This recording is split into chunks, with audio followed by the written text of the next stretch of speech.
I just want to highlight the title of the session tonight. The title is News Media and the Politics of Truth. Now, I'm a student of public opinion, and in the world in which I operate and do research and debate, criticism is often very heavily given to the quality and capability of public opinion, and in particular, American public opinion.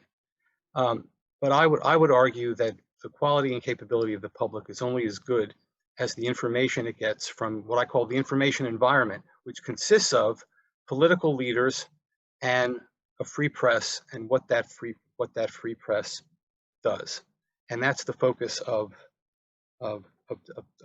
tonight's program. I just want to remind everyone again, please submit questions and answers online through the Q&A function. I'm going to repeat that over and over again, just to remind people. Our speakers tonight are Eric Walterman and Tom Patterson, and I just want to give an extra shout out to Rhoda Shermer and also Eric for making this night possible. They've had an ongoing discussion about having a panel of this sort, and so tonight is really a tribute to them. I want to thank them for putting this together. Eric Alterman, as many of you know, is the distinguished professor of English at Brooklyn College of the City University of New York. He was the nation's liberal media columnist for many years, and now he's a contributing writer to the American Prospect, where he's been very highly visible, writing his weekly newsletter Altercation, which I'll come back to in a moment. He's written widely. Two of his most prominent books are Why Liberal Media: The Truth About Bias and the News. He's written 10 other books, and then most recently, very relevant to tonight's session, Lying in State: Why Presidents Lie and Why Trump is Worse. By way of background, I was very interested to find out that he has a PhD in history from Stanford University, and I knew he'd studied history because in his column he wrote a tribute to Walter Lefebvre, who passed away recently, and I was very moved by what he said about Professor Lefebvre. Tom Patterson is Bradley Professor of Government and the Press at Harvard University's Kennedy School of Government. Professor Patterson is a leading figure in American politics, and especially the study of media and politics for many years. He's one of the foremost scholars in that area. He's the author of many books. One of his recently published book is entitled the following: Republican Party is the Republican Party destroying itself, and then another book is How America Lost Its Mind: The Assault on Reason That's Crippling Our Democracy. His earlier books include Out of Order, which received the American Political Science Association's Graeber Award, and his PhD is from the University of Minnesota. Now, we're going to start with Eric Alterman, and the takeoff point for this, I believe, and and Eric will deviate as he'd like, is a column he wrote, a very urgent one he wrote in Altercation, and the title of it is Why Journalism Isn't Really Covering the Threat of Fascism. Subtitle: Objectivity Has No Bias in Favor of the Truth, and followed by a statement: our democracy is being destroyed, and the groundwork for fascism is being laid by our political system's tolerance, nay, embrace of the Republican Party's unending avalanche of lies. You are never going to see or hear those words from a mainstream news source, but if nothing changes, it will be the thesis of many a history book. And with that provocative statement, I'm going to turn the floor over to Eric Walterman. Thank you, Eric. Thank you so much, Robert. And thank you, Rhoda and Tom. It's really Rhoda who deserves some thanks for putting this together. I was a little reluctant until we found this topic. And I have to say that when Rhoda told me who I would be joined with, I was kind of shocked. I didn't think I rated such distinguished company. And I'm honored to be here with the two of you. I know Robert a little. I know Tom also just a little. But there was a time I gave a talk at the Kennedy School many years ago. I think it might have been when I published What Liberal Media in 2003 or 4. And I remember quoting an insight to the room, and I said, I don't know this guy. I never heard of him before, but he said something really useful that I've been quoting a lot, and his name is Tom Patterson, and Tom was sitting there at the time, at the table. So it's funny, because usually when I insult people and they're there, usually when I talk about people when they're there, they're not, it's an insult, but here I was praising them. Again, I'm honored to be in this position with him. Now, the second thing I want to say about Tom is that we did a division of labor tonight. I'm going to be critical of the press, and Tom is going to talk about some of the difficulties that members of the press face. I can be sympathetic to the press too. I am sympathetic to the press, and I try to be when I write. And if he weren't here, I would say what I'm going to say with more sympathy for the position it puts members of the mainstream media in. But I'm going to rely on him to do that, and I'm just going to give you the bad news. But I'm going to agree with a lot of his caveats. So, thank you. So I came across this quote this week from Chris Hayes, who used to be my colleague at The Nation, and you probably know as a host of MSNBC program. And he was interviewed in Columbia Journalism Review, and he said this. He said, Trump is uniquely sociopathic, but his sociopathic qualities fit perfectly with what the movement wants, which is why he has been raised up by that movement. The crisis in America right now, to me, is the controlling faction of one of the two major political coalitions that is radicalizing against democracy. And it is not the full coalition, right? It's a faction, but it's a controlling faction. Like the Bolsheviks were just a faction, and they took the Winter Palace with so few men, and that's the worry.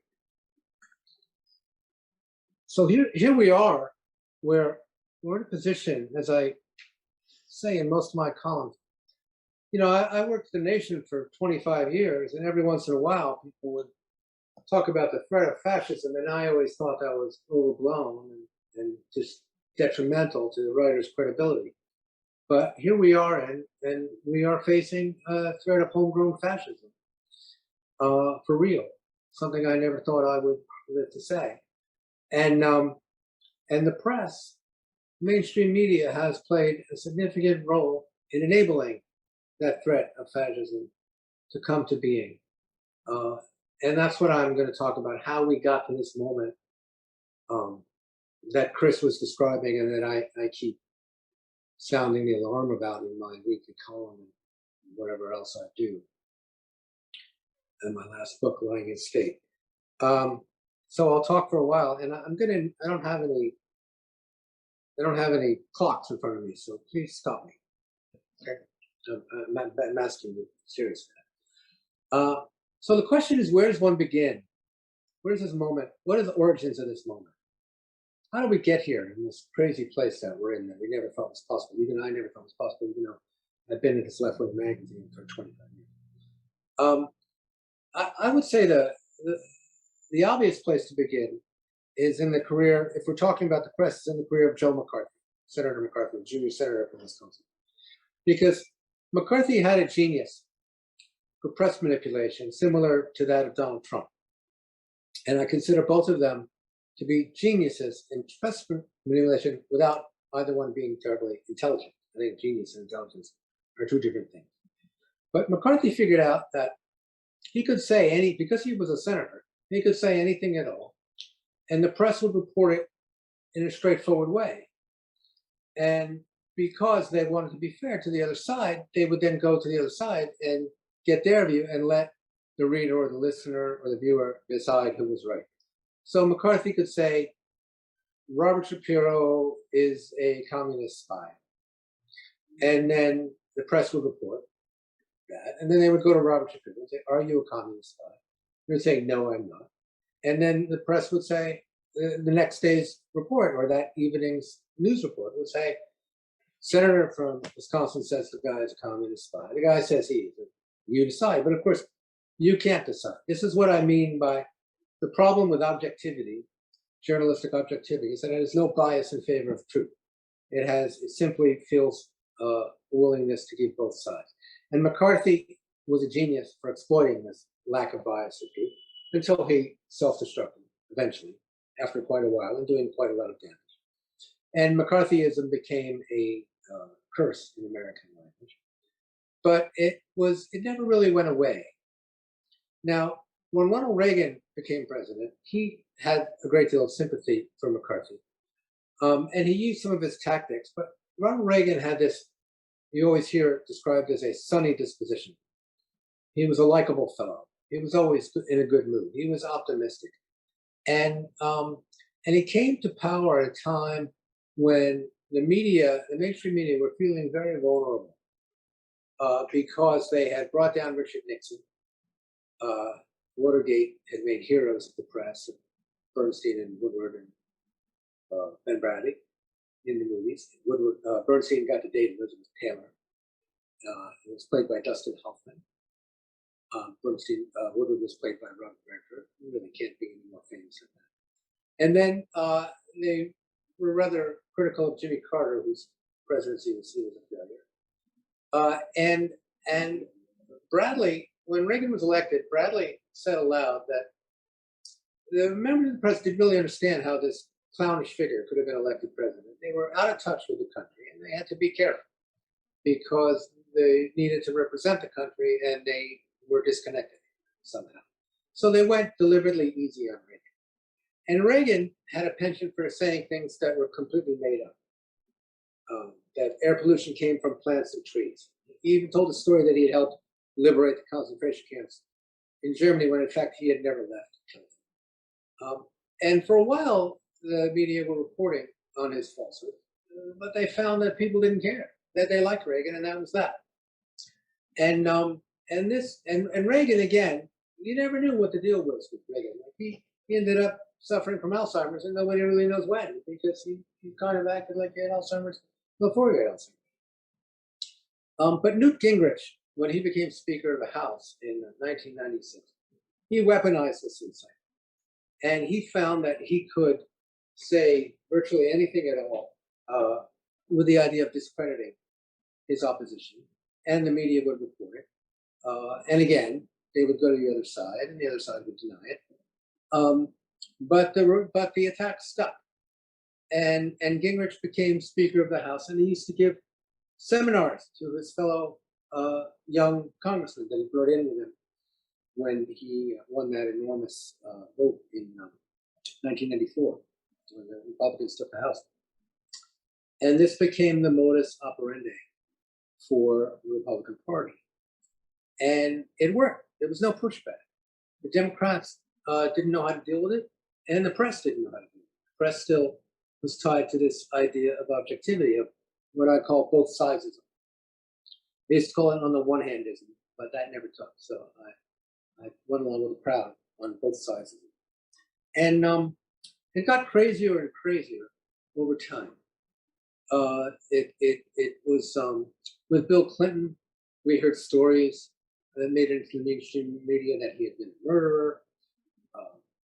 All kinds of things were reported as if straight. Some of them, had a grain of truth, not the murderer stuff, but the sex stuff, and that opened the floodgates to other things.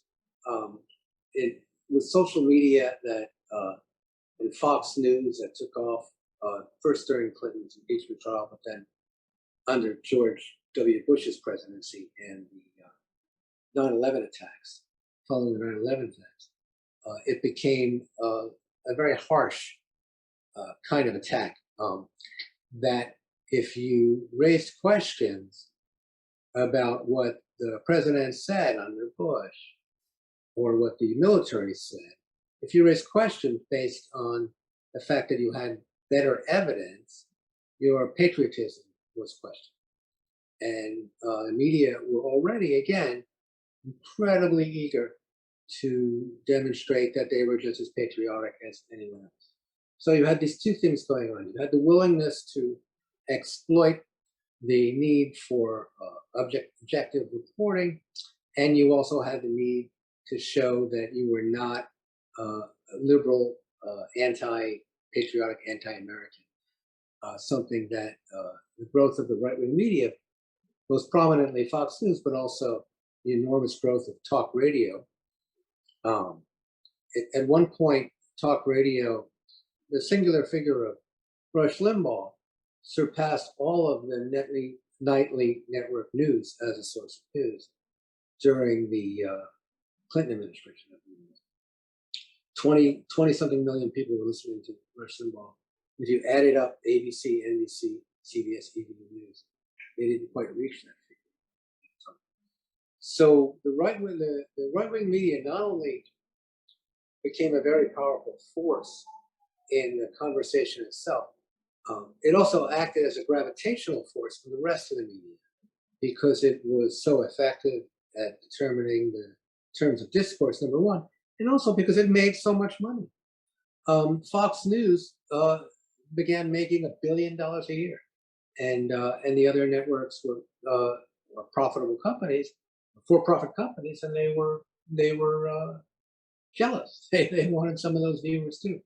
So everything was pushing in the direction of embracing the lies.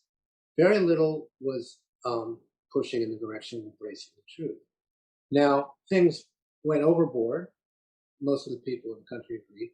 Under George W. Bush, the economy was in crisis and the Iraq War was a catastrophe. And so the country elected, amazingly, Barack Hussein Obama as president. And Barack Obama, I have to say, was a remarkable politician in a lot of ways. First of all, getting elected with the name Barack Hussein Obama. But Barack Obama told the truth almost always. I think I counted up in my book about presidential lying that he told 12 lies in 8 years, 12 falsehoods in 8 years, and he never told the same one twice.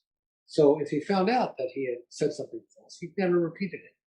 He literally told fewer lies in his entire 8-year period than his predecessor, Donald Trump, would tell in an average 10 minutes.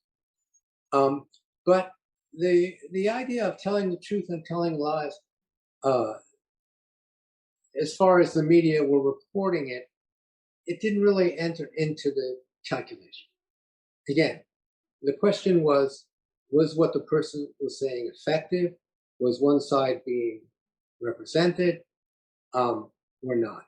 So under Obama, and this again, I haven't really done justice to the right-wing attack on the mainstream media, but it was always there. It was always in the minds of the people producing the news, and they were always looking for opportunities to push back against it, say, no, we're not liberal, we're not what you accuse us of being. And so, for example, when Barack Obama became president in 2008, the single most frequently booked person on NBC's Meet the Press, which is the most prestigious of all television news shows, was the former Speaker of the House, Newt Gingrich, who had no official position at the time. He was the most frequently booked guest. The actual Speaker of the House, Nancy Pelosi, did not appear on Meet the Press that entire year.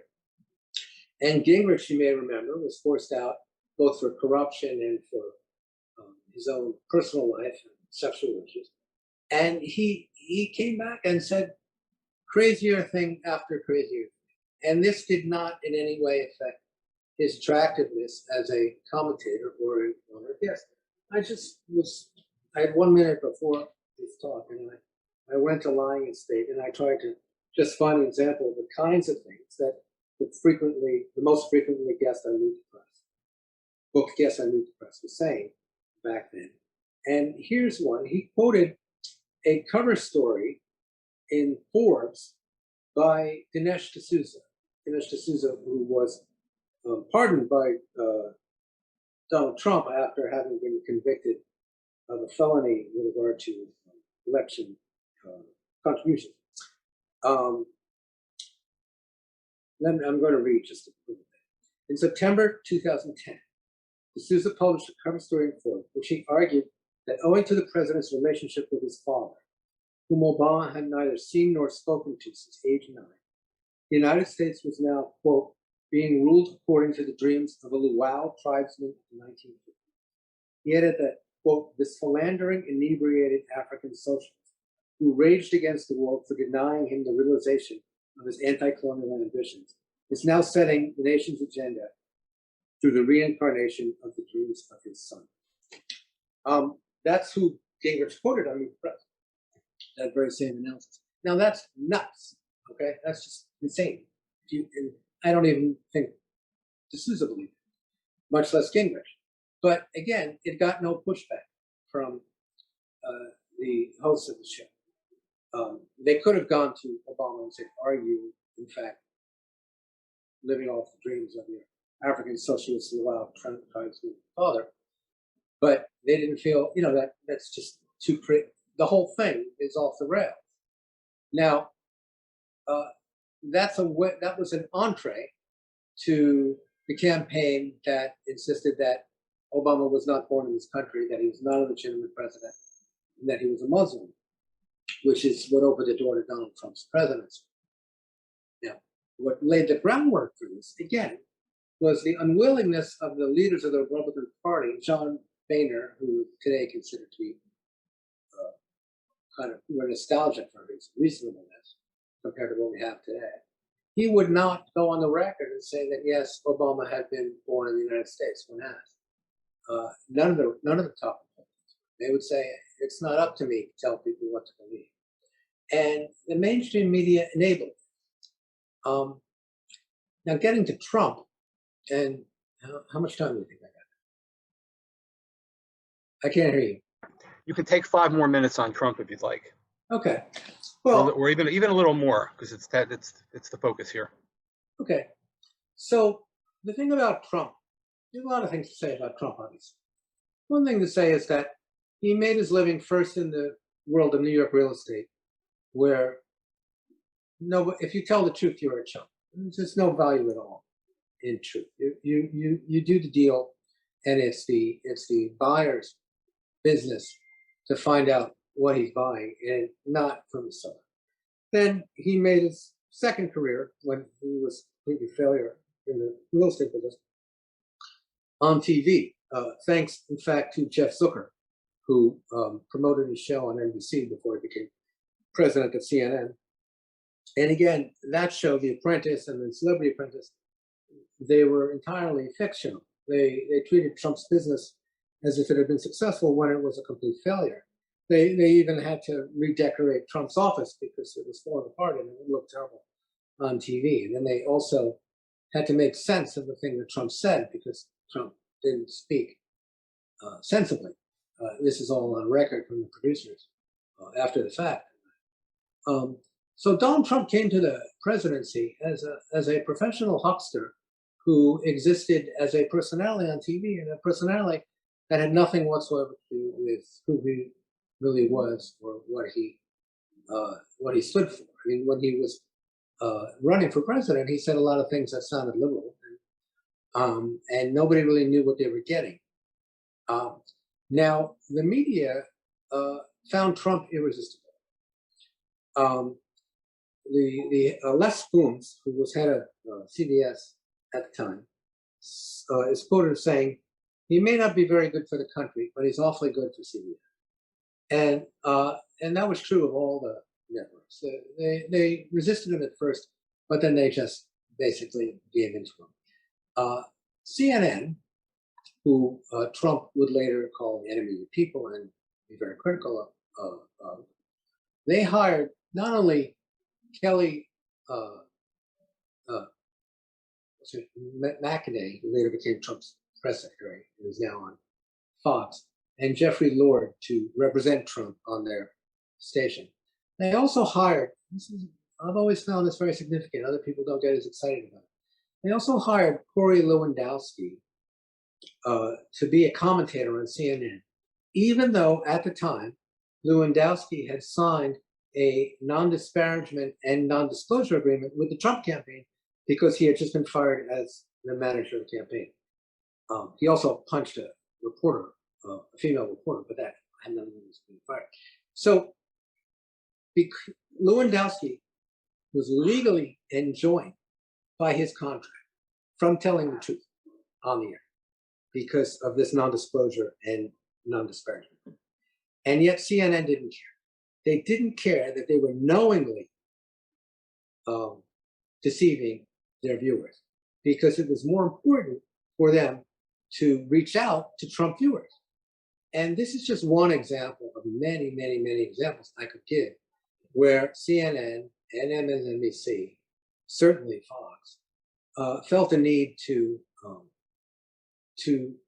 put the entertainment value that Trump provided above the value of telling people the truth, of playing a role in a democracy that the First Amendment is there to ensure that we have an electorate that has the information necessary to choose their leaders. That's why there's a First Amendment. There's not a First Amendment to protect dentists. There's not a First Amendment to protect plumbers, even though they're both very important. There's a First Amendment there because a democracy can't function unless people have the information they need to choose their leaders. And this function was deliberately undermined by the media companies who were charged, who live with its privileges, who enjoy its privileges as a result. So Trump won the election in significant measure as a result of this collapse of responsibility on the part of the mainstream media. And then he became president. And again, he was a ridiculous figure from day one. From the day of the inauguration, when he was lying about the crowd size. Then he went to the CIA a day later, and he brought his own applause people to the platform and lied on that day. And everyone thought, this is crazy, this is nuts. But Trump was able to create this alternative reality, telling tens of thousands of lies. And these lies, every once in a while, they were called lies, every once in a while. But by and large, they were posed as both sides. Trump says this, the Democrats say that. You reader, you viewer, you listener, you make a decision about who's telling the truth. The newspapers did run fact checks. I want to give a shout out to Daniel Dale, first of the Toronto Star and then of CNN, in my view, the MVP of Trump reporting. But the fact checks were in a different part of the newspaper when they appeared than the story where Trump got to tell his lies. And so the lies carried the day. And eventually, again, he was so outrageous. He was a sociopath. And he's probably mentally ill. And so he went a little too far. And so he did not win re-election. He was creating the fundamentals of the fascist movement. Now, I don't think Trump knows anything about fascism, although his ex-wife says that he slept with a copy of Hitler's speeches by his bed. I doubt that he read them very carefully. But he had an instinct for fascism. I don't think Mussolini read about fascism either. I think that this idea that he appealed to authoritarianism, the authoritarian instincts of Trump, and the willingness of his followers to go along with it, created the threat that we face today. You can't read the minds of the Republican politicians and the people in the conservative media like Fox and Newsmax, etc. But my impression is that they know better than the things that they parrot at Trump. So they know Trump didn't win the election. They know that the people who showed up on January 6th were not, as Tucker Carlson said, tourists from bad area codes, bad zip codes. But they also understand that the country is in the grips of this mania that Trump both represents and created and continues to stoke.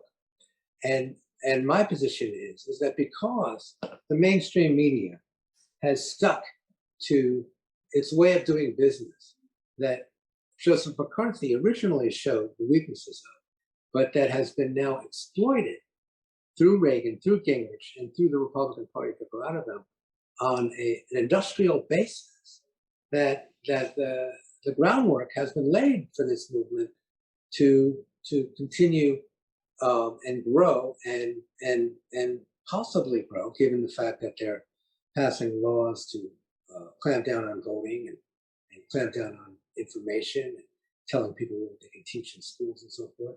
That a homegrown form of fascism is a very real threat. We're already seeing parts of it implemented, and the media does not understand that the old ways of doing things, objective reporting in the case where people have no respect whatsoever for truth and no respect for democracy, it just doesn't work. So there are other people that are truthful. I could give a talk about the weaknesses of the Democratic Party and the role of money in politics and so forth. But tonight we're talking about the role of the media in enabling this threat. And I think it's well past midnight. I think it's time to stop pussyfooting around. That the threat of fascism is real. The threat to democracy is real, and we need a new way of doing business. I'll stop there. Thank you, Eric. Okay, and I want to thank the audience for starting to provide questions. Please provide more. Before I turn to Tom, I just want to say something with respect to two questions we have. We had a question about the focus on Trump, and it's a clear, unequivocal assertion that the focus on the politics of truth began with the emergence of Trump. I think this is unquestionable. And it's part of the motivation for this this session, which we'll come back to. There's a question that needs clarification, and I was going to ask it later, but we can ask it now. Eric, could you define what you mean, who you mean by the mainstream media, just so we're clear on this? Sure. The first sentence of my book, What Liberal Media, the first thing I say in my classes when I teach about the media is that the word media is a plural noun. The media are, not the media is. And the reason I point that out is because if you say the media is and then attack them, it's going to be true about some form of the media, but it's not going to be true about other forms. So it's I appreciate the question. It's very important to define one's terms when one talks about the media. When I talk about the mainstream media, I talk about the institutions that define our public conversation and what we professors call our discourse, meaning the national newspapers, New York Times, Washington Post, Los Angeles Times, Wall Street Journal, the networks, the three main cable networks, including Fox in that, although I wish I weren't because I don't think it's a news station. I think it's a propaganda network, and yet it masquerades as one. But ABC, NBC, Fox, definitely Fox Channel, Fox Network, but also Fox News, and then a smattering of other institutions that have grown up over time, like, I don't know, some of the websites, like BuzzFeed, Fox. It changes over time. Some of the news weeklies, it used to be Time and Newsweek. Newsweek has kind of disappeared. Time is still around, the New Yorker, but not opinion magazines, and by and large, not bloggers. It's the people who define what used to be called the gatekeepers, the people who define what is responsible discourse.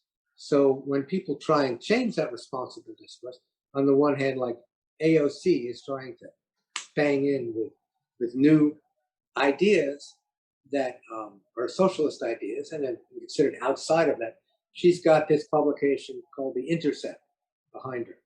And they are not a mainstream publication, but they are pushing up against the mainstream.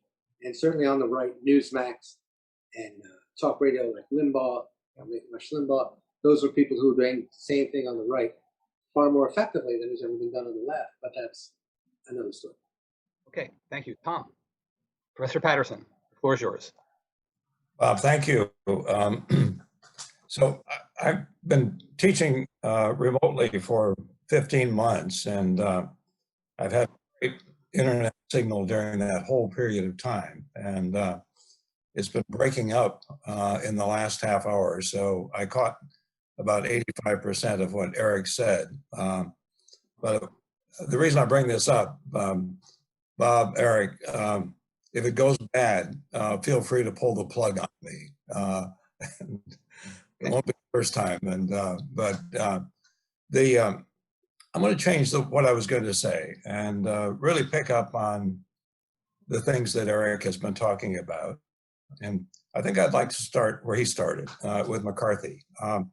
So what's interesting to me about the McCarthy period is that he dominated the news because of the norms, the conventions of reporting. Eric mentioned that, Bob could deny that he was a communist. Now, the fact of the matter is that may or may not have made the news the next day, but the charge would have made the news. The journalists actually didn't learn that lesson because it carried through. They carried through pretty much with that same model into the Vietnam period. And I think where they learned the lesson that model really didn't work very well was around the Pentagon Papers and Watergate, when they clearly were deceived by those in power. And they came up with an alternative, a way to kind of get away from their model where they simply gave airtime or news space to the newsmaker. They went to it was an old model, but they haven't used it all that much. They went to he said, she said journalism. So when a newsmaker made a claim that they found suspicious, they would go out and find somebody to put in the same story to put it down. The LA Times reporter, Jack Nelson, called it, you go shopping. Now it happened that was actually a model that they came to like, and they started to use it routinely, whether there was a factual claim that they disagreed with or not, because it added conflict into the news. Every news story now was conflictual. There was a Republican voice and a Democratic voice. And about the time that they were discovering that particular model and using it, the Fairness Doctrine went away. And the Fairness Doctrine gave birth to talk radio, partisan talk radio. And it mushroomed. The audience for partisan talk radio grew exponentially. And today, about 50 million Americans a week watch at least, or hear at least, one partisan talk show. And the studies show that these are really cesspools of misinformation. Much of the misinformation that's out there originates and is fanned by what happens on the partisan talk shows.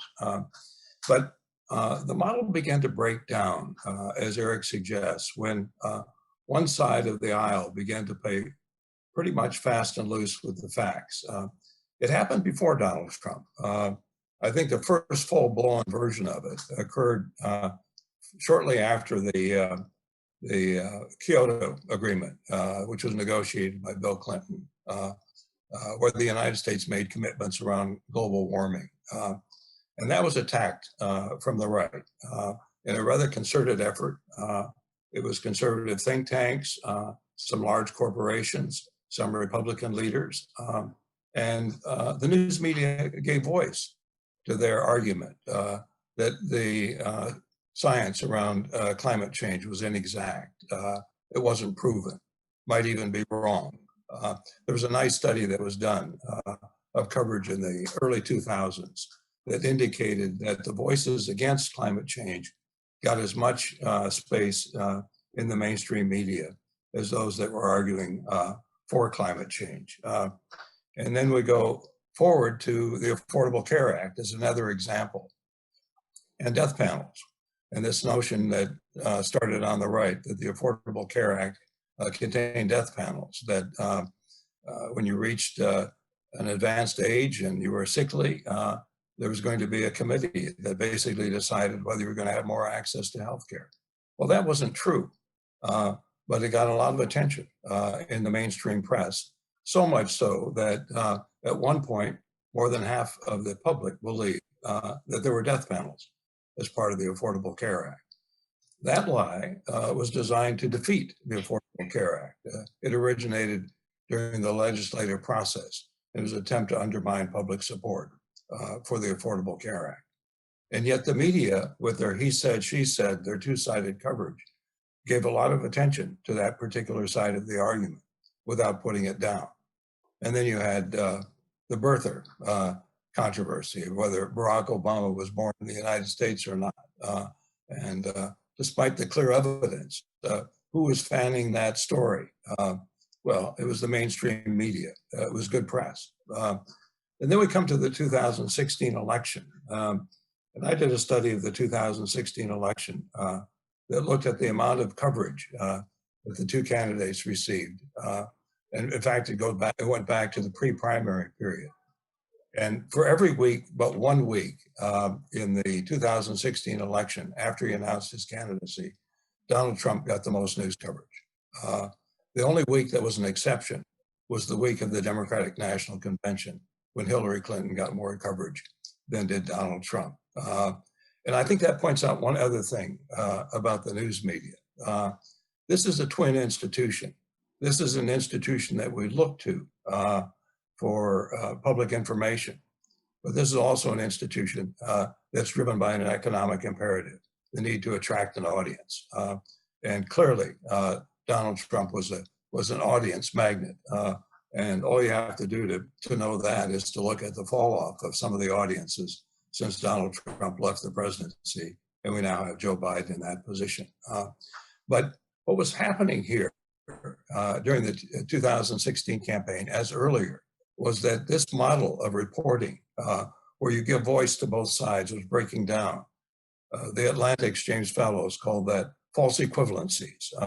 When one side is lying and the other side is being at least straightforward with the facts, you have false equivalencies, but you're giving equal weight. You're leaving it up to the audience to decide where the truth lies. And in the studies that have been done during this period, over 80% of the time, the journalists never weighed in on which side was telling the truth and which side was lying. And then this went through much of the Trump administration. You know, if you think about Trump's tweets, for example, as an example of the problem of this kind of journalism. So I think it was either a Washington Post or a New York Times study looked at Trump's tweets and found that a third of them contained a significant falsehood. Well, where did Americans learn about Trump's tweets? There was a study done of that. What percentage do you think got it straight off his Twitter feed? And what percentage found out about it either directly or indirectly because it was reported in the media? Well, the study found that 99% of Americans were getting information about his tweets directly or indirectly through the news media. That gives you a sense of the kind of problem that was created by that model of journalism. Now, what's interesting to me, and where I depart somewhat from the story that Eric was talking about, or was telling, was that somewhere in the course of the Trump administration, the mainstream media began to call out the lies, began to talk about lying in a way that they had not done ever in their history, where they basically, in a news story, would say this is a lie or this is a falsehood. And we saw that, I think, quite frequently in the second half of the Trump presidency. I did a study of the 2020 election, comparing CBS News with Fox News.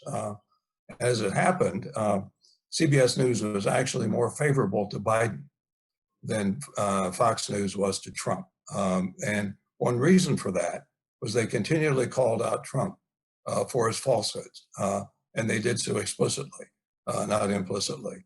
So I think the mainstream media is starting to kind of get the picture that they can't do the old model of journalism and be in the service of democracy. But the problem is they're kind of in a no-win situation. So if they do the old journalism, they contribute to the flow of misinformation. They're putting out statements that are through false equivalencies that are false and leaving it to the audience largely to decide the truth. And we know that doesn't work because we're all subject to two things that really affect the way we respond to these messages. One is cue taking. We're lazy in a certain sense when it comes to forming our opinions. And Bob can talk about this better than I can, but we use heuristics. We rely on shortcuts. One of the shortcuts we rely on in terms of forming our opinions is what our political leaders are saying. And in this polarized age, that means we're listening to our side and not the other side. And so when those messages go out through the news media, side by side, Democrats pick up on one side, Republicans on the other side. It's not the truth that decides where they're going to come down in terms of what they decide, which side is telling the truth and which side is not. It's which tribe they belong to. The other thing that we have is what's called confirmation bias. This is our tendency to kind of see the world in ways that conform to what we'd like the world to look like. And in this polarized age, we shape much of that world around our partisanship. Democrats seeing one version of the world, Republicans another. And so that's the problem with that kind of journalism. But let's look at the other side of that and say that journalists get into the business of doing nothing but calling out the lies. Well, that's going to align them, at least at the current time, against the Republican Party. It's one thing to call out a leader like Donald Trump, but here we have a whole party, or much of it, a big faction of it, what Eric called the dominant faction, continuing to argue about the stolen election and the need to do things so that the next election is not stolen, which is cover for basically voter suppression. So what's the media to do in that instance? Well, if they do their civic duty, they call out those actions. They point them out. One of the things that's happening, though, because of that, and they're increasingly doing that, is that their audience, the Republicans who are left in their audience, and some have been deserting for the past 20 years, Republicans are increasingly going away from the mainstream media, over to Fox, over to Newsmax, over to Breitbart. And so one of the problems that we have when we think about misinformation in this country is these two different news systems that give us different versions of reality that now have become the Democratic version of reality and the Republican version of reality. That's not a win-win situation either. So I think the news media are kind of in a no-win situation here, where the old model has broken down completely, and yet they're not in a position. They haven't thought through what that new model should look like. And until they get to that point, I don't think we're going to be very happy with their performance. And they're doing some things that look like they're important, that they can make a difference in terms of misinformation, that the studies show are largely ineffective. Fact-checking is an example. So that they hold this up basically as a standard for holding politicians' feet to the fire when they tell a falsehood. What we know from the studies of fact-checking is that most people don't check the facts to find out whether they have their facts right. They usually check the facts to confirm what they believe, that the other side is lying. And the other thing that fact-checking does is it's a way to get the false claim out there. And one of the things that we have a capacity to do over time is to separate the message from the source. And so it may well be that fact-checking is a source of misinformation as opposed to a large corrective of it. So I think we're in a real bind. And when we think about solutions, I've always thought when we think about solutions, we really ought not to look to the news media. They're not a really very good self-corrective institution. When there's a defect in the political institutions, then what the media tend to do is to magnify that defect, not be a corrective for it. So I think we've got to fix our institutions. We've got to figure out how basically we put our institutions back into order, get our Congress working, get our government functioning.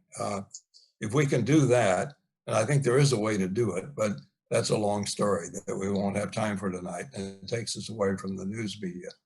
But I think until we get the institutions in order, our two political parties, our constitutional branches, we're going to struggle, and the news media is not going to be able to bail us out.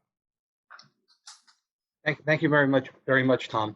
Okay, I want to talk to both of you further about what you've said, and I want to offer some of my own comments first. But the first thing I want to do is I just want to address a question, comment from the audience.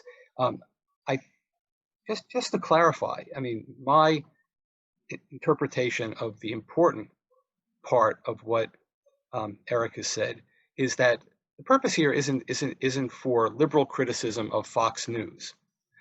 The criticism here is of mainstream media, basically involved in false equivalence in terms of talking about one side and the other side, and letting the lies sort of sit without being criticized. Now, the assumption there is that there are facts and the truth that can be unequivocally deciphered, and that's a question that we can come back here. But the criticism here is of the mainstream media. The thing that's a little confusing to me is I would not lump in Fox News and MSNBC News in mainstream media. I would think of the networks. I would think of public radio. I would think of the news hour on PBS. I would think of 1010 Wins here in New York, as well as there were some comments today about Giuliani being temporarily disbarred, which a conservative might have interpreted the 1010 Wins report as a liberal bias, but rather it was a reporting of the facts. So I just wanted to clarify that. Also here, and with regard to truth and the politics of truth, I would draw a distinction between the vast majority of the kinds of individual or repeated lies that were fact checked. That is, the fact checkers had a field day with Trump in terms of thousands of lies being counted. There's a difference between what I'd call lies and what I call them damned lies. Lies about crowd sizes at inaugural addresses are one thing, but here questions of fact and truth really hit home and pose a challenge for democracy. When we're talking about the truth of what happened with regard to Russian interference in elections, the facts pertaining to the COVID virus, and also the attack on the assault on the Capitol on January 6th. The kinds of misinformation pertaining to those really pose a fundamental challenge to democracy, and we can come back to that. And the other point I want to make, and here's the question. This is for for both of you. It's the so what question. What difference did these lies and the mainstream media's not countering those lies? What effect has it had on politics? Now, my take is lying is simply bad, and it undermines democracy. It undermines political and social life. People don't know what to believe. That really is a problem. But in terms of what effect did it have on politics and elections, and also to what extent does this have on public opinion and voters? I mean, from my experience studying public opinion, it's very difficult to persuade the public. Persuasion is very difficult. In part, it's due to inattentiveness of the public.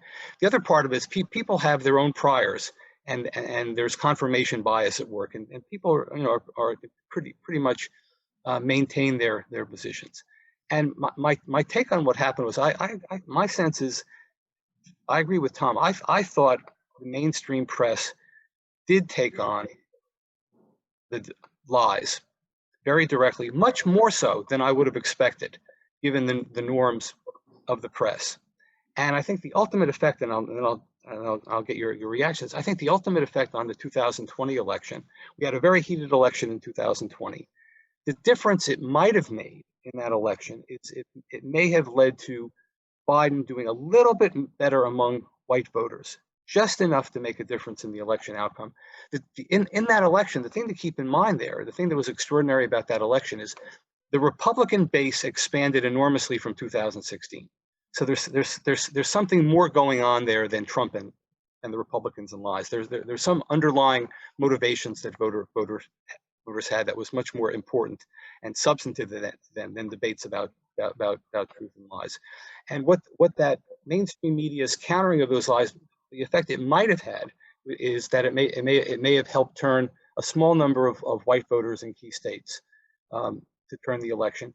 The Democrats mobilized their base extraordinarily among minorities and young voters and so forth, but that basically offset the mobilization on the Republican side. And I think here, and what may have made the difference is how white voters behaved in 2020 compared to 2016. Anyway, those are my comments. If you'd like to respond to that anyway, we can proceed, or we can go to I'll questions. respond. Yeah, please. Well, I want to respond to the first two things you said. With regard to whether or not Fox or MSNBC are part of the mainstream media, I'm gonna, first of all, it's wrong to equate Fox and MSNBC. MSNBC has a liberal host at night. Those people are pushing a liberal line. They don't lie. Fox lies. There's a big difference. You can believe what you hear on MSNBC even if you disagree with what the host is saying. You can't believe what Tucker Carlson says. You can't believe what Laura Ingraham says. You can't believe what Trump's best friend, what's his name, says. You can't. They will lie to you. So one is a news station with a liberal bias, and one is a propaganda network. Now, I would argue the reason that I put them in the mainstream media is not necessarily because the crazy things that Tucker Carlson says that you should. Tucker Carlson said a few weeks ago that if you see a child wearing a mask, you should call a policeman and have his parents arrested. Because he doesn't believe that. Nobody believes that. That's nuts. But the Fox has a gravitational effect on the rest of the mainstream media. So the things that are said on Fox become fodder for discussion on CNN and MSNBC and NPR and everywhere else. So even if you can safely ignore the clownishness of Laura Ingraham and Tucker Carlson, they seep into the mainstream media and they have a profound effect because of the mistake of treating Fox as if it's a news station when in fact it's not. Now, as to your second point, having to do with, I agree with both of you that that the lies that the mainstream media started calling out Trump's lies. An awful lot of damage was done to this country. Before that happened, it took an awful long time. It was somewhere around his 20,000th lie that this took place. He ended up telling 30,000. Not lies, falsehoods. Because you're right, there's different kinds of lying, and that's important. But here's where I disagree with fundamentally. This is good television. I disagree fundamentally with what you said, Robert. Yeah. About crowd sizes versus stolen elections and Ukrainian officials. Hannah Arendt, who wrote The Origins of Totalitarianism, argued that the purpose of lies is not to get your followers to believe what you said. The purpose of lies is to destroy the idea that there's a shareable truth. And once you destroy the idea that there's something out there that needs to be talked about truthfully, you can get away with it. And that's the form of fascism that Trump and his followers were pushing. They were destroying the very idea of truth. They were saying if the New York Times or CNN or NPR reported something that was unfavorable to Trump, true or not, they didn't bother arguing that it wasn't true. They were saying they're the enemy of the people. Fake news. They didn't take issue with the facts. They said they're the enemy, they're fake news, they're on the other side, we're on our side. And that's all that mattered. And their side wasn't big enough to take this election. A, because they hadn't put in these voter suppression efforts that they're putting in now. And B, because of the virus. The virus hit home. The virus was Trump probably, I think you guys will agree, it would have been very difficult for Trump to lose that election without this virus. So the virus was a special occasion where Trump's incompetence, his complete and total lack of interest in actual governance, made a difference in people's lives. It scared them. People lost their jobs. He consistently showed a contempt for the obvious health measures that people should take. And this revealed him to be incompetent as president to people who were persuaded. About 20% of the country, I would say, is persuaded. So even then, he wouldn't give up, as you know. He's still fighting, he's still complaining. They're doing a quote-unquote audit in Arizona. It's still going on, and it's quite possible that if you had the very same vote that we had in 2020 with the new rules that they're putting in for 2024, that they can steal the next election. And again, what I just said, it sounds outrageous to me. I said the word fascism, I said steal the election. And yet the mainstream media are reporting the news the same way they always reported the news. I got an email from Politico yesterday, as I get every morning, and it talked about the importance of the Democrats facing the problem of racial, what's it called, RCT? Critical race theory. Critical race theory, yeah. So 61% of Republicans and 31% of independents are concerned about the teaching of critical race theory in K through 12 schools. It's not taught in K through 12 schools. It's a non-issue. Not only are they treating it, they didn't say that. They said this is a concern. They're not taking a position. They're not taking a position on something that's not even real. That's how powerful the effect is of destroying observable truth. So he began on day one with the crowds, and he went on, and he kept saying things that were observably false, and the media kept saying, well, on the one hand, on the other hand, and okay, 3 years in, they started saying he's lying, but the damage had been done. Tom, would you like to chime in? Unmute, please.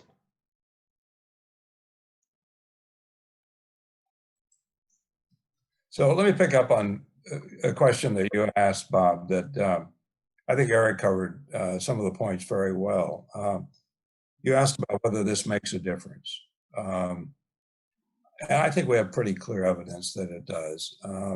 We haven't talked a lot about COVID and what undoubtedly is the biggest public health failure in the nation's history. And why is that? And where does the media fit into the picture there? And I think early on, there was a lot of kind of he said, she said around how you protect yourself, how substantial the threat was. And then we had this long period where Trump, I think it was about 5:30 every day, he'd do this hour-long press conference, carried live, usually on CNN. When they got a little tired of it, the only time they went away from it was when Trump wasn't speaking. And you look at our numbers, if we had the same death rate as our northern neighbor, Canada, there'd be more than 300,000 Americans still alive today.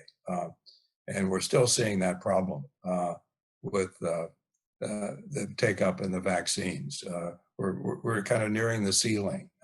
We have a lot of people who have false beliefs about the vaccines.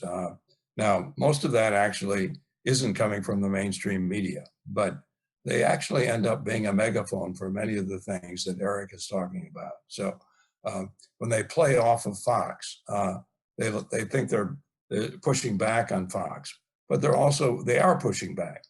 But at the same time, they're magnifying the message. So I think they're in a really tough situation. And you think, for instance, around the stolen election argument, it was impossible, I think, for the mainstream media to ignore what Republicans were saying in the aftermath of the election. It was impossible to ignore those lawsuits. Now, when they reported on them, and increasingly they said there's no evidence for this. They tried to suppress kind of the lie about the stolen election. But to some degree, they're kind of caught between a rock and a hard place. Merely talking about it in this polarized environment that we have today, with confirmation bias and where we take our cues from, who we believe, and the like. This actually pushes out a lot of this misinformation. So again, I don't think we can look to the press to cure this problem. And I do think they're trying to fix the reporting issues, and they're struggling with that. But I don't think ultimately that's where the answer is going to come. Thank you. Anything else, Eric? Otherwise, I'll go to the audience questions. Go ahead. Okay. All right. So we have a whole lot of questions. and Rhoda had emphasized this for us. In terms of advice that we can give to people, and in particular, the question here talks about undergraduates who he teaches in his introductory American politics course. What do we tell people about bias? How do we define bias? How do we tell people to consume the news in a way that becomes constructive in terms of how they find and use information? Well, this is a big problem. It's almost separate from the problems we've been talking about tonight. I wrote an article in New Yorker a year or two ago about intellectual inequality. It came up recently and interviewed it, where I feel like that our society, we have 1% of the country owns 80 or 90% of the wealth, 10% of the country owns 95% of the wealth. The same is true of knowledge. I know everything I need to know about American politics. It's a full-time job for me. I read, I spend many, many hours hunting down the sources of what I learned. If I find something on social media, I need to know where it came from. And even then, I need to know where it originated in terms of the mainstream media source that it might have come from, or not. I can do that. I'm paid to do it. And it's my inclination. And most people can't do that. Most people have jobs and lives. And more they're getting their news from Facebook or Twitter or YouTube, where they don't know where it came from. So the people who are willing to put in the time or have the money or have the structure in their lives to get good news are going to get good news, and everybody else is going to get crap. Everybody else is going to get whatever shows up in their newsfeed from their friends, and they're not going to know where it came from, and therefore they're going to become more and more easier and easier to manipulate. And here again, the right wing is much stronger than the left wing on this. Facebook, the most clicked on stories, they're tabulated almost every day by a New York Times reporter, Kevin Roos. It's either Kevin Roos or Kevin Reese. Sorry, I apologize. Almost 9 out of 10, without exception, are right-wing sources. The top 3 or 4 will be Ben Shapiro. Even Alex Jones, Donald Trump's friend Alex Jones, makes an interview. So even though he's been banned, he still makes it into other people's feeds. And young people don't have lost the habit of seeking out news. So on the one hand, there's 2 problems with this. One hand, the country no longer has a shared reality. What my professor Ben Anderson called an imagined community. We no longer share that imagined community. What Walter Lippmann called the picture in our head. So we have these camps, and one side can't hear the other side. But on the other hand, those pictures in our heads are very much subject to manipulation these days, because the institutions that we used to rely on, they are no longer effective. The newspapers, with a few exceptions, their business model has broken down.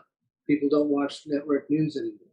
Everybody has their own sources and that they trust, and there's no way for them to verify it.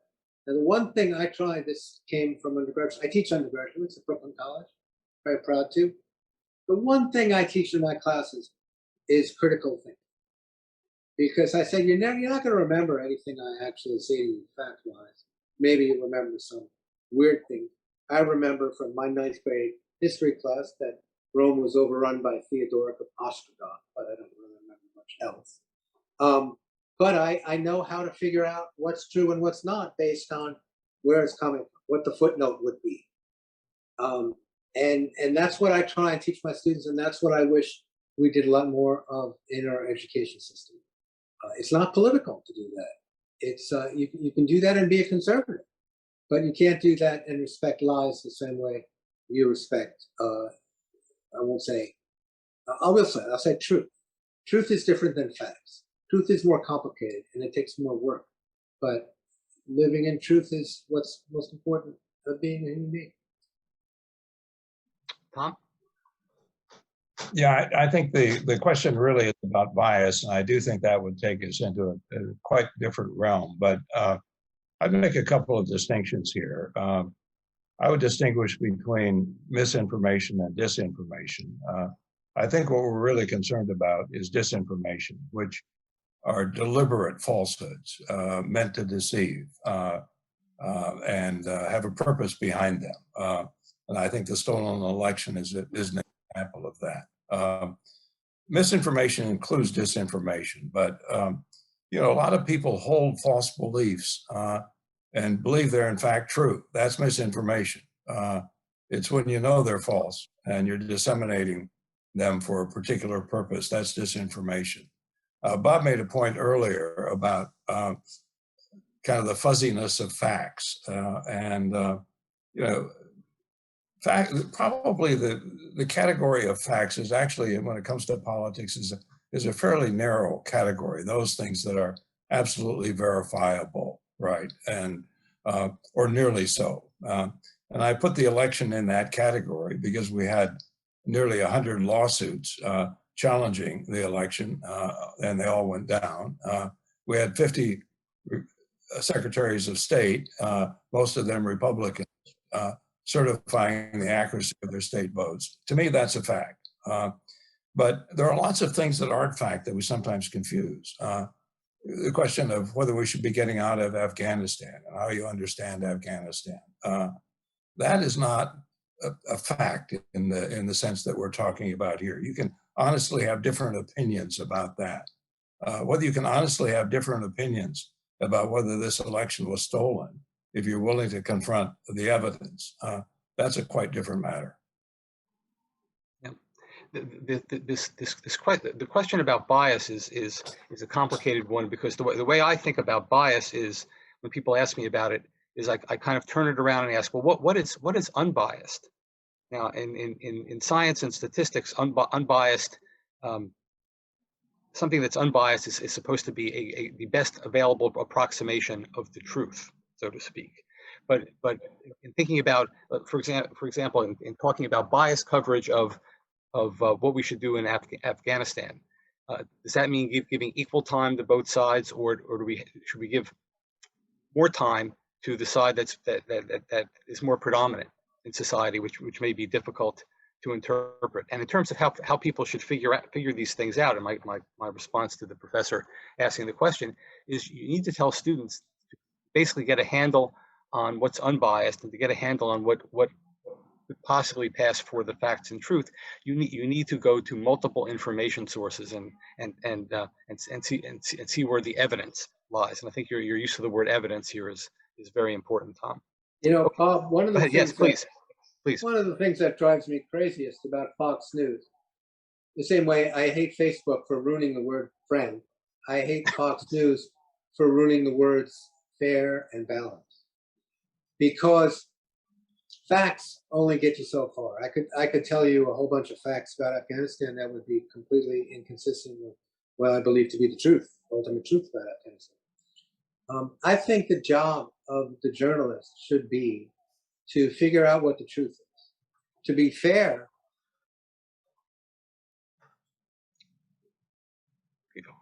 Can't hear you. I'm going to push back against your use of the word both sides, because there are usually many sides. And to be balanced, to say, okay, Afghanistan is very complicated. It's a good example. Here's what I think is true. I could be wrong. Here's what other people say that I respect. And here's the problem with how I know what I know. Now, it would be wonderful if we had enough sources of patience. It's like you'd have to read a 50-page New Yorker article about Afghanistan to understand it. And people aren't going to do that. Well, what we get instead is this both sidesism. And weirdly, in our polarized society, anyone who tries to give both sides is considered a liberal. NPR is liberal, right? It's not liberal at all. NPR bends over backwards to give conservatives a voice, even when they lie. People, and that's mostly listened to by liberals, It's mostly staffed by liberals, that's for sure. But it's very much a both sides form of news, in part because it gets public funding and it's very sensitive to losing that public funding, and in part because it's corporate funded and it's very sensitive to losing that. But NPR is not a liberal station, even though its audience is liberal and its supporters are liberal. The structure of the structure to which it responds is not liberal, and we have, the conservatives have won a great victory over time by defining anything that is not conservative as liberal. Okay, the Washington Post and the New York Times, their news coverage is not liberal. The CBS, NBC, PBS are not liberal in their news coverage. They may be staffed by liberals. People may have gone to work for them because they're liberals. The New York Times is certainly read by liberals. Its editorial page is liberal. But the fact that it's not conservative does not make it liberal. And that linguistic victory on the part of conservatives is one more way that what they succeeded in doing is moving the 50-yard line all the way down into what used to be the other side's defensive territory. And that's another problem that we have with people who feel a need to give both sides rather than say what they believe to be the truth. Okay. Thank you. All right, so I want to get through as many questions as I can from the audience. Can either of you speak to the impact of the 24-hour news cycle?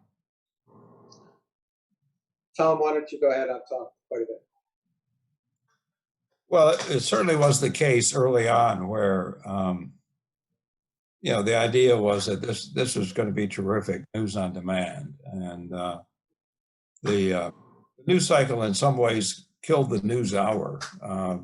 That period around the dinner hour where people had the choice between ABC, CBS, and NBC Evening News, and if they didn't like the news all that much, they watched the news. But cable really killed the broadcast networks in many ways in terms of that massive audience. And I think one of the things about trying to fill 24 hours is that as you work your way down the kind of the chain of what's important in the day, you pretty much begin to run out of things to say, and you start to get into talk. And the minute you start to get into talk, inevitably you start introducing a lot of opinion and a lot of misjudgment. And I think it has not been quite what we thought it was going to be when CNN came on the scene in 1980.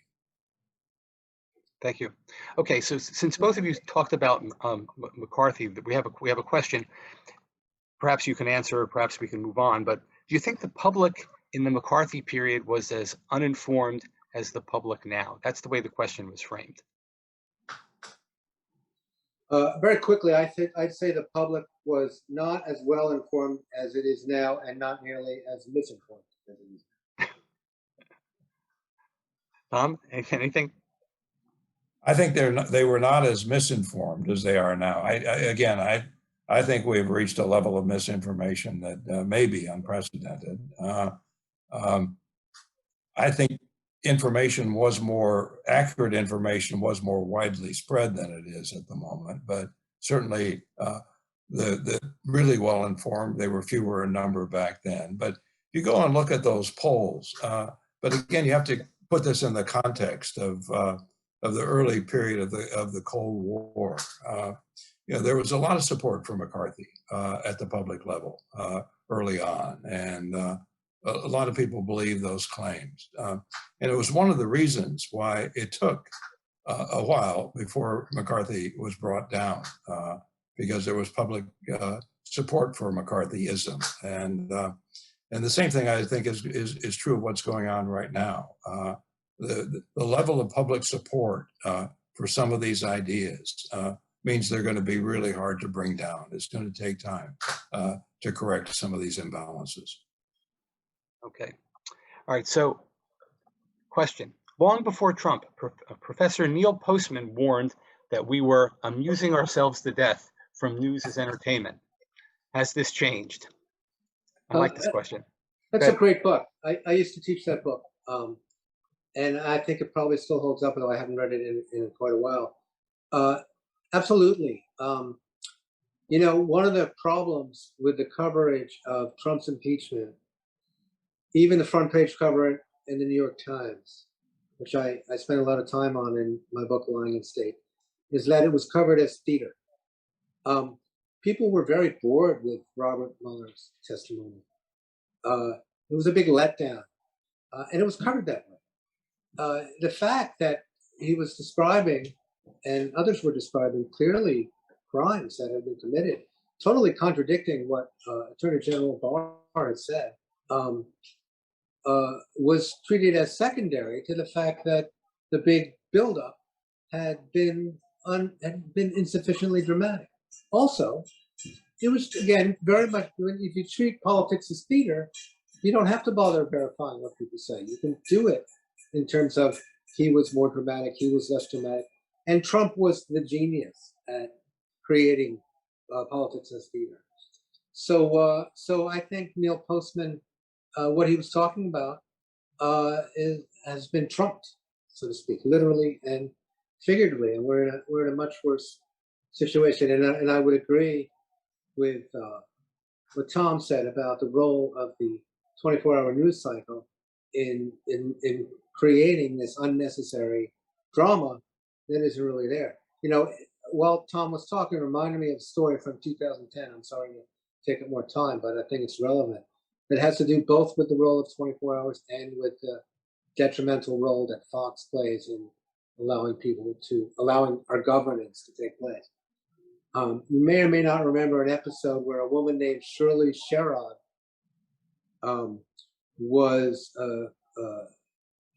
their film had been found of her. A black woman who works in the Department of Agriculture had been found of her saying something that sounded racist if you just took that sentence totally out of context of what she was saying. Breitbart Andrew Breitbart, literally, not just Breitbart, back when he was alive, got a hold of that, and it was broadcast. It was broadcast on one day, and then the Secretary of Agriculture, Tom Vilsack, who is actually the Secretary of Agriculture at this moment, again, fired Shirley Sherrod because he said that he heard that Glenn Beck, who was a crazy person but had a show on Fox, was going to go after her that night, and so she had to be fired right away without any facts, without any investigation, without any due process or fairness to this woman, and she was fired. And then eventually, it was found out that the tape had been doctored, that what she said was completely unobjectionable. She was later offered another job in the department. I don't know if Vilsack ever apologized to her. But this was the danger of a 24-hour news cycle with bad actors. In this case, the bad actor, Fox didn't even have to do anything. The threat of Fox News was enough, and it had to be done right away because it was going to happen that night. So it's impossible to govern under those circumstances. One of the coolest things about Barack Obama was that he basically ignored the cable news stations. He said, "Don't get so excited; it'll take care of itself." This was a flaw in a lot of ways. He should have paid more attention on the one hand. On the other hand, it allowed him to pursue a long-term governing strategy that ended up being very popular, though you never would have known it from the day-to-day entertainment / news media. Okay, I've got two sets of questions that I want to bring up, and then we'll have to wrap up. Now, one question was, how effective is repeating the same lies over and over? And I think Eric had a good response in criticizing my take on lies versus damn lies and so forth. But there's a question here. But President Biden was given 4 Pinocchios for being infactual after his first press conference. Please comment. My reaction to that is, watch to see what happens going forward with how frequently he lies compared to his predecessor. The last question. Also, I don't think. Wait a minute. Go ahead. I don't think that's true. We have to. You know, just because someone says it in a Q&A doesn't make it true. I don't think it's true. I would like to see some evidence for that. I'm pretty sure it's not.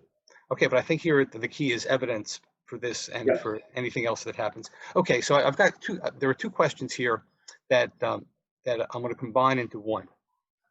And this is really a bigger question in terms of what to do going forward.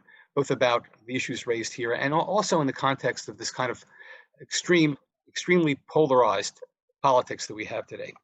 When Mr. Patterson referred to possible solutions being in changing our political institutions, does he have any particular legislation or solutions in mind? The Fair Representation Act was just introduced in Congress that would give proportional representation in Congress and could lead to a more stable, successful third parties, which could have an effect on the media, both sidesism, and when there's more than two sides. And then you can also take this in the context of dealing with polarization. Any response to that? So I've got a response to both. Let me give you an example of repetition mattering. How many times do you think on CNN? Now, no one kind of could watch CNN 24 hours a day for 18 months, which was the length of the 2016 presidential campaign. But how many times on CNN alone do you think either lock her up or crooked Hillary was voiced? And the answer is 3,000 times. That was really destructive. Giving voice to Trump, as he said, lock her up, crooked Hillary, time and again. That was very destructive of her campaign in 2016. On the question of institutions and restoring our institutions, I think we're going to have to change kind of the current political situation in one important respect. Our parties are very closely competitive. What happens when political parties are closely competitive, their eye is almost entirely on the next election and trying to destroy the other party's brand. And if you look at the United States historically, when we've been governed better, actually is when we've been in a situation where one of the parties clearly has some daylight between itself and the other party. In that situation, is less concerned about the election. It knows it's going to be back in power at the next election, so it pays more attention to governing. And then the weaker party in that instance also tends to pay more attention to, it's less intent on damaging the larger party because it needs to pull some of the followers of that party away. So it actually tends to move closer, depolarizing, moves closer to that party. We saw that, for example, in the 1950s, when Republicans finally gave up, at least some of them, the conservative wing, gave up the idea that they could overturn the New Deal. And I think Dwight Eisenhower said it best when he said, if we're going to try to get rid of Social Security and the minimum wage and collective bargaining, you're never going to hear from the Republican Party again. And so I think until one of these parties becomes much stronger than the other and is more comfortable in its position, I think we're going to be stuck with the kind of dysfunctional politics that we're looking at today. Okay, Eric, I'm going to give you the last word before we close. Well, thank you. And thanks for this really wonderful discussion. It's really been a pleasure. Listen, you guys are both political scientists and you have like solutions in mind. I'm a historian. I never know what to do about anything, even in my own life, much less this situation. But as a historian, I will say that for all of the flaws of the Cold War period, getting us into a lot of stupid wars and coups and so forth, we had an elite that felt a responsibility to the country at large, and not to their own pocketbooks, and not to their own Q ratings on television, and not to the next election of 2 years. And we don't have that elite anymore. When the newspapers started dying, I started a solitary campaign to try and get foundations interested in saving newspapers, and they wouldn't do it because it was too controversial. Newspapers are too controversial for foundations. Now the newspapers are being hollowed out around the country. The Tribune Company was just sold to Alden Capital, which is going to destroy 40 reporters took a buyout this week from the Chicago Tribune alone, inviting all kinds of corruption now that local politics will be covered in Chicago, not Dubuque, Chicago. So I would say that my hope is that we can shame wealthy people in this country to take up public responsibility. I mean, Jeff Bezos is spending $28 million to go into space, but he's also paying for the Washington Post. And the Washington Post is experimenting with new ways to make people interested in news and to make news profitable. And I think that example, it's the only good thing I'm ever going to say about Jeff Bezos. I think that example of making sure that people have good information, that closing the gap of intellectual inequality so that the average American has access to truth and they can choose their own truth, not their own bias, but their own truth that is both fair and balanced in the true meanings of those terms. I think without that, we're stuck with what we have. And again, the virus saved our democracy in an odd way, in a tragic way, and we can't depend on that in the future. So I think I think the wealthy people in this country, people who've done incredibly well, who fixed the system on their own behalf, who haven't paid taxes, who made a fortune during this very virus period, I think we need a campaign to ask them to put something back in, and this is the place for it. I want to thank you both for what I think was a very engaging discussion, and I want to go back to Rhoda Shermer. Hi, everybody. That was quite an evening. I think we need to do part 2. There's so much to discuss and so much we haven't covered. And I have the feeling we didn't get to everybody's questions, which is disappointing.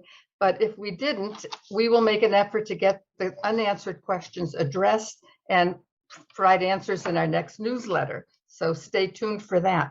But I want to thank you, Eric Alterman, Thomas Patterson, Robert Shapiro, for a great evening. I think we all learned a great deal and it was very provocative. And you got to do some good thinking about how to change the situation. I want to thank all of you who've attended and stuck with us. And I hope that when we send you our survey on this program, that you will please take a few minutes and provide us some feedback. We operate on feedback. And please visit our website for upcoming programs that we will be posting as they get planned. So thank you so much, all of you, speakers, audience, and I think it's time to say good night. Good night. Thank you. Thank you.